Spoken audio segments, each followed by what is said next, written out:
So Pierre, delighted to be here with you today. We were trying to figure out where we were going to sit. Would we sit together or would we sit separately? And it's until you Decide to arrive. sit together. Exactly. Obviously, as JP just said there, it's a huge honour and a privilege for us to have you here at Food on the Edge. I know you didn't want to stand up and have a formal presentation, so we want to try and keep this like... You got to have a mix. So gentlemen stay for 45 minutes before. So Exactly, and we're going to be very prompt because we've been told to do so. I have in my hand here, Pierre, your book. If I may, just for a moment, I'd like to read the opening paragraph. For those of you who haven't already picked this up, it's absolutely beautiful. For me, it's certainly, as I would like to call myself a novice cook, it's something that I would cherish and look forward to cooking from it. But I just would like to maybe just read this first and we can talk about what you said. we got only 15 minutes. I know, it's okay. I'll only read the first page. I am a typical French chef. I work like any chef. I am hard to work for. I want the task done the way it should be. I am tough in the kitchen. We are there to do a job. There is no secret. It's all about working hard, using few but the right ingredients and enjoying food. You have to be in love with cooking. It is not just a job, it is a passion. You must enjoy eating. Oh, and you also need a bit of luck. So is the luck the magic ingredient for you? I suppose anything you do in life, you need a bit of luck, yes. But you start with first you got to be a bit greedy. I'm a bit greedy, so you got to enjoy food. You know? And I was lucky. I come from a farming background, so my grandparents were farmers. So we always had a lot of food at home.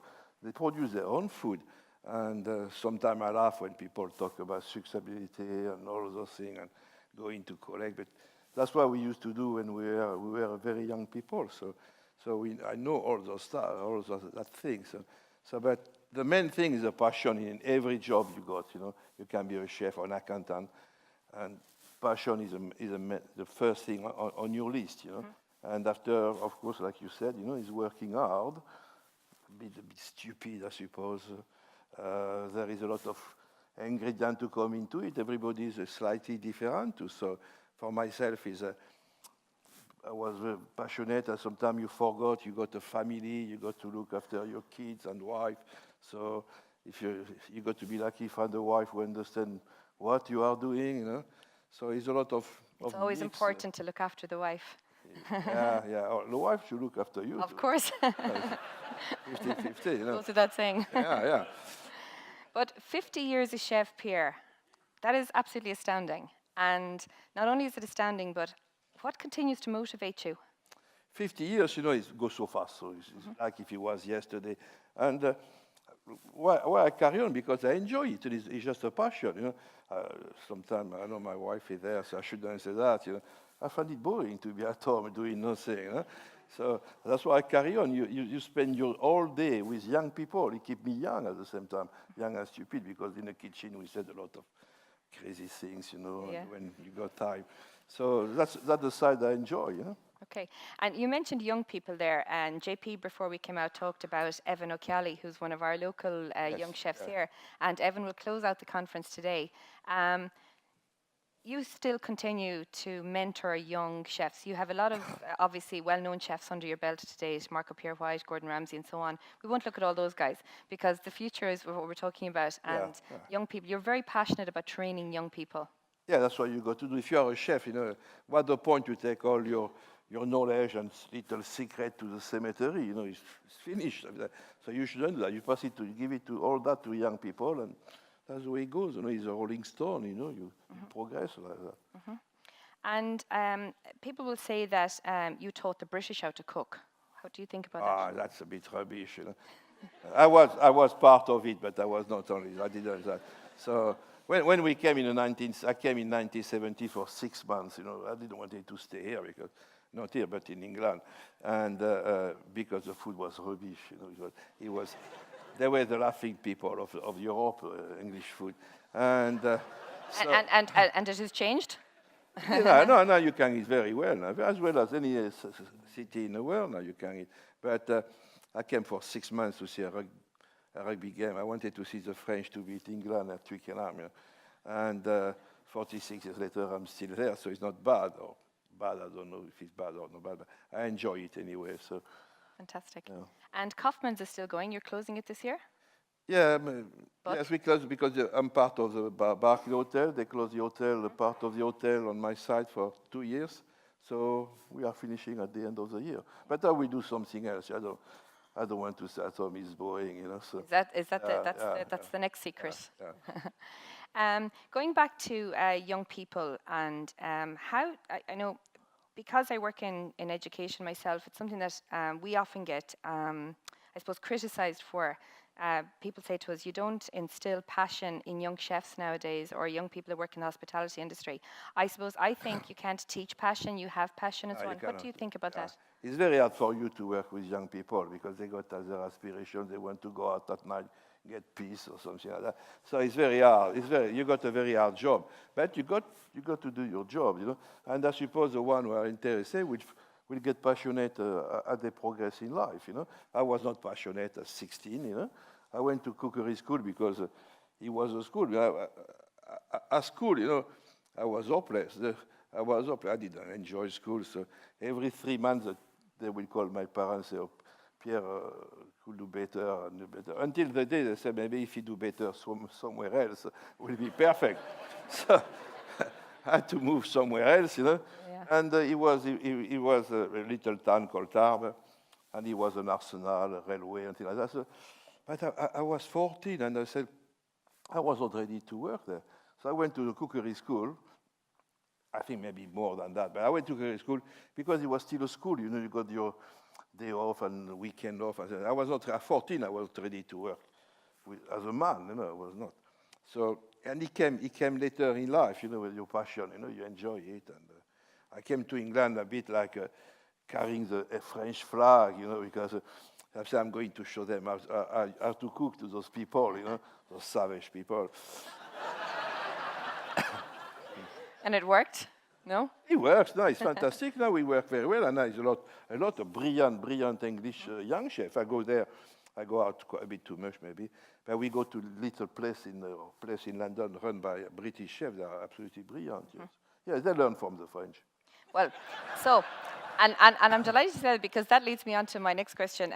Obviously, French cuisine has dominated, classical French cuisine for many, many years, dominated menus. We still? Yes, of course. But how do you feel about the influence of Nordic cuisine and how... That's shit. You know.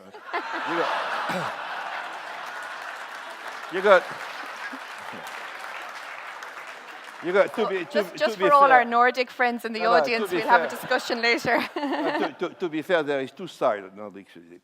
There is a real one, the people who used to eat like us for many centuries, and now you got a new wave of Nordic cuisine where everything is nearly raw, you know. And I don't know, if I don't go to a restaurant to eat a raw langoustine or to eat even ants or something like that, you know, it's not my type of food. I'm classical, and a chef should be a cook. He should be cooking. Yeah. Yes, I have to say I completely agree.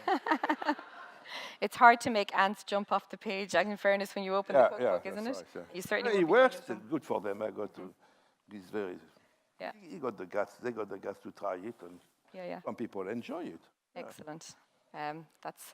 I think that might be the quote of the conference. In fairness. We obviously have a lot of young chefs in the audience and young chefs that are listening outside of the room here, and some students as well. What piece of advice would you give to somebody embarking on their career now, looking back, say, to your own career? And obviously it has changed quite significantly from when you started. Yeah, but at the end it's the same, you know. Everything changed, you know, but it's the same. I think a young chef, first, I never stay more than 7 months in a job. So a year will be the maximum. Move from one place to the other, learn a lot, you know. When you work, don't work with a blindfolded, you know.